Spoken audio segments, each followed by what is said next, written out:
امام علی علیہ السلام کی خدمت میں ایک شخص آیا اور رو رو کے عرض کرنے لگا، یا علی، میں نے ہر طرح سے دعا مانگ کے دیکھی لیکن میری دعائیں قبول نہیں ہوتی۔ شاید میرے گناہ ہی ایسے ہیں، میرے اعمال ہی بد ہیں۔ اب میں اتنا مقروض ہو چکا ہوں، اتنا پریشان ہو چکا ہوں کہ جینے کی کوئی امید باقی نہیں بچی۔ کوئی ایسا رستہ، ایسی دعا بتائیں جس سے غیب سے فوراً مدد ہو۔ بس جیسے ہی یہ عرض کیا گیا تو امام علی علیہ السلام نے فرمایا، اے شخص، تمہاری دعا اللہ کی دربار میں قبول اس لیے نہیں ہوتی کیونکہ تمہارے گناہوں کے بوجھ تمہارے اور تمہاری قبولیت کے درمیان رکاوٹ ہے۔ اگر چاہتے ہو کہ تمہارے مسائل فوراً ختم ہو جائیں، دعائیں پوری ہو جائیں، تو 7 دن یہ مسلسل عمل کرو، اللہ تمہارے گناہ معاف کر دے گا اور دعائیں پوری کر دے گا۔ وہ عرض کرنے لگا، یا علی، کون سا عمل؟ امام علی علیہ السلام نے فرمایا، تم آنے والی جمعرات کو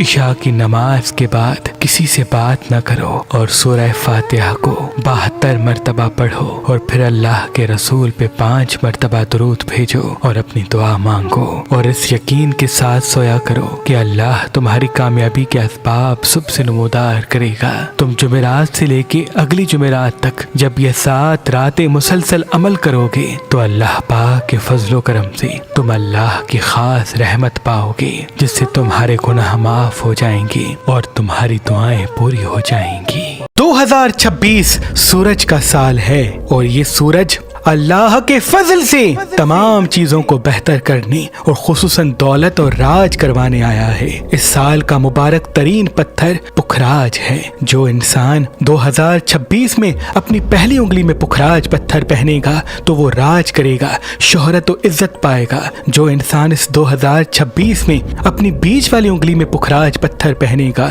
تو وہ نظر اثر سے بھی بچے گا اور کریشن اس کے وجود میں پیدا ہوگی۔ جو انسان اپنی سن فنگر میں اس 2026 میں پکھراج پتھر پہنے گا تو وہ دولت اور رزق میں بہتری کے رستے پائے گا، اور کب کیا بات کرنی ہے اللہ اس کو یہ ہنر دے گا۔ اور جو انسان اس 2026 میں اپنی چھوٹی انگلی میں پکھراج پتھر پہنے گا تو محبت کے حوالے سے جتنی بھی رنجشیں ہیں وہ ختم ہوں گی اور گھر میں امن و سکون ہوگا۔ آج کل اور پرسوں اگر آپ مہربان اسٹون سے یہ پکھراج پتھر لیں گے تو اس کے ساتھ یہ 2026 کا مہربان کیلنڈر جو علم جفر کی روشنی میں بنایا گیا ہے آپ کو فی سبیل اللہ گفٹ دیا جائے گا۔